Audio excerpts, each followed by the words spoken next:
Hier ist das erste deutsche Fernsehen mit der Tagesschau. Guten Abend, meine Damen und Herren. Nach der spektakulären Wahlniederlage der Sozialdemokraten in Bremen ist ungewiss, wie die künftige Regierung im kleinsten Bundesland aussehen wird.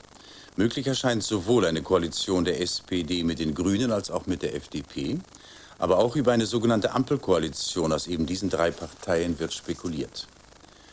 Nach 20-jähriger Alleinregierung musste die SPD heute Stimmenverluste von rund 12% hinnehmen.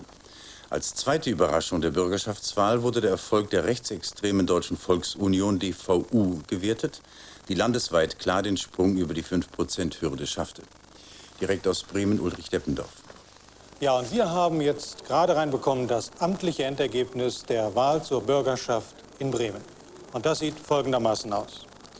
Die SPD kommt danach auf 38,8% der abgegebenen Stimmen, die CDU auf 30,7%, die Grünen auf 11,4%, die Freien Demokraten auf 9,5% und die Deutsche Volksunion DVU auf 6,2% und die anderen Parteien auf 3,4%. Das umgerechnet jetzt in einer Gewinn- und Verlustrechnung bedeutet für die einzelnen Parteien bei den Sozialdemokraten dramatische Verluste in Höhe von minus 11,7 Prozentpunkten, deutliche Gewinne 7,3 Prozentpunkte für die CDU, leichte Gewinne für die Grünen, leichte Verluste für die Freien Demokraten, deutlicher Zuwachs für das rechtsradikale Lager, die DVU plus 2,8 Prozentpunkte hinzugewonnen, die anderen Parteien 1,0%. Und ich schaue jetzt mal, ob wir auch eine Sitzverteilung machen können. Ja, ich sehe von Infos, wir können sie machen. Danach sieht die Bürgerschaft in Bremen folgendermaßen aus. Die SPD hat 40 Sitze, hat 14 Mandate verloren. Die CDU kommt auf 32 Sitze, hat 7 hinzugewonnen. Die Grünen haben 12 Sitze, 2 hinzugewonnen. Die Freien Demokraten 10 Sitze und die DVU hat 6 Sitze und ist damit in der neuen Bremer Bürgerschaft vertreten, stärker vertreten. Die Koalitionsverhandlungen hier in Bremen, sie werden spannend.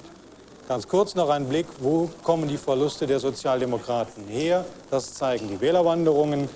Eine Bilanz zwischen SPD und CDU zeigt, die SPD hat deutlich verloren an die CDU, denn die CDU gewinnt 12.500 Stimmen im Saldo von den Sozialdemokraten. Und die SPD hat auch deutlich an die DVU abgeben müssen. Auch dies zeigt eine Wählerwanderungsbilanz. Sie sehen, 7.000 Stimmen sind von der SPD zur DVU gegangen. Also, die Sozialdemokraten haben einerseits an die CDU und dann an die DVU verloren, zurück nach Hamburg. Gegen den Wahlerfolg der DVU protestierten am Abend einige hundert Jugendliche vor der Bremer Bürgerschaft. Polizeibeamte haben das Gebäude geschützt. Zum Wahlausgang nun die Spitzenkandidaten der Bremer Parteien im Gespräch mit Michael Geier und Hans Jessen. Es ist ein katastrophales Wahlergebnis. Daran gibt es nichts zu deuteln. Und wir werden gemeinsam, die Partei, die Fraktion, der Senat, mit dem Spitzenkandidaten auch nach den Gründen zu suchen haben. Eindeutig ist dennoch, dass die SPD den Auftrag zur Regierungsbildung erhalten hat. Minus 10% oder noch mehr. Ist das in der Tat für Sie der Auftrag, einen neuen Senat zu bilden? Es ist der Auftrag zur Regierungsbildung. Wir sind die stärkste Partei und wir werden diesen Auftrag auch wahrnehmen und ernst nehmen. Das war unser erstes Ziel, die absolute Mehrheit der SPD zu brechen. Und das ist nun erdrutschartig gelungen. Das zweite Ziel war, die CDU über 30% zu bekommen. Das ist auch gelungen. Das dritte Ziel war, eine bürgerliche Koalition zu erreichen. Das ist nicht gelungen. Es ist eine Situation entstanden, von der vorher niemand ausgegangen ist. Und auch wir in unseren kühnsten Träumen sind nicht davon ausgegangen, dass die SPD unter 40% rutscht. Insofern müssen wir einfach neu nachdenken.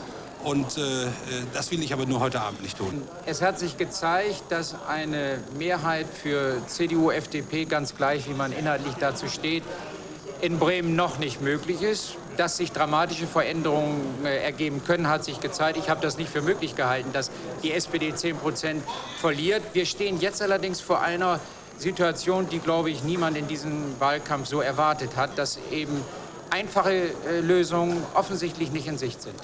Wir gehen davon aus, dass die SPD, mit der wir möglicherweise koalieren, eine neue SPD sein wird. Diese erdrutschartige Niederlage wird große Diskussionen innerhalb der Bremer SPD auslösen. Es wird eine Auseinandersetzung zwischen dem FDP und dem grün-roten Flügel geben.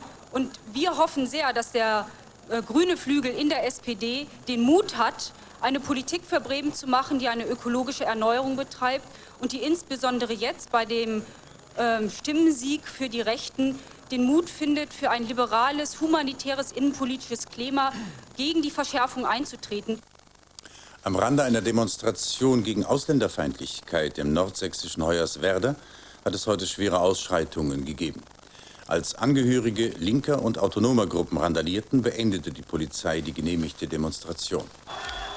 Eine Woche nach den Ausschreitungen gegen Ausländer und Asylanten in Hoyerswerda gab es heute erneut schwere Krawalle. Die Situation eskalierte, als die Polizei eine genehmigte Demonstration gegen Ausländerfeindlichkeit plötzlich untersagte. Die Begründung: Vermummung einiger Autonomer und Verdacht auf Mitführung von Waffen. Es flogen Steine,